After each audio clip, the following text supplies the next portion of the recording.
विलिनीकरणावर झिरवाळ आणि खोसकर यांची कानउघडणी करण्यात आली आहे। विलिनीकरणाच्या बैठकीनंतर झिरवाळ आणि खोसकर यांचे सूर बदलले।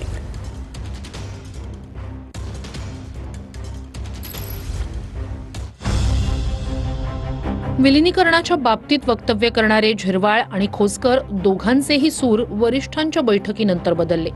विलिनीकरण व्हावं असं म्हणणारे झिरवाळ आणि खोसकर आता काय म्हणालेत ते बघा। शरद पवार गटाचं खूप मागे लागलंय की विलिनीकरण करावं किंवा दोन्ही राष्ट्रवादींनी एकत्र यावं।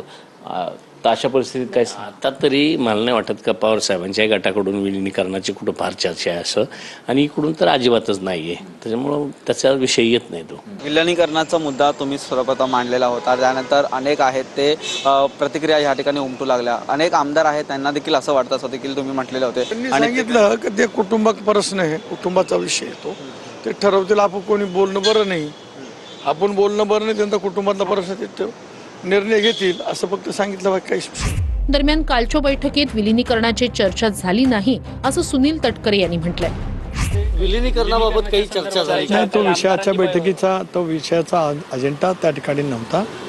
पक्ष संघटना, दादाने केलेलं काम, महाराष्ट्राच्या संबंध समाजकारणामध्ये त्यांनी दिलेलं योगदान, तेच अव्याहतपणाने पुढे ठेवण्याचं काम आपण सर्वांनी मिळून करावं, एवढी चर्चा आजच्या बैठकीमध्ये त्या ठिकाणी झाली।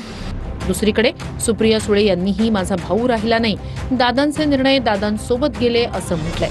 तर चाकणकर यांनीही सुनेत्रा पवार विलिनीकरणावर निर्णय घेतील असं म्हटलंय।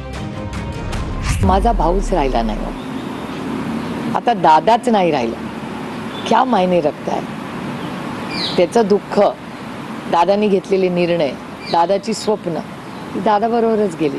आदरणीय सुनेत्राबाईंनी ह्या आता आमच्या पक्षाच्या नेत्या आहेत, त्याच्यामुळे विलिनीकरणाच्या संदर्भात आता इथून पुढे जो निर्णय होईल तो आदरणीय वहिनींच्या नेतृत्वात होईल।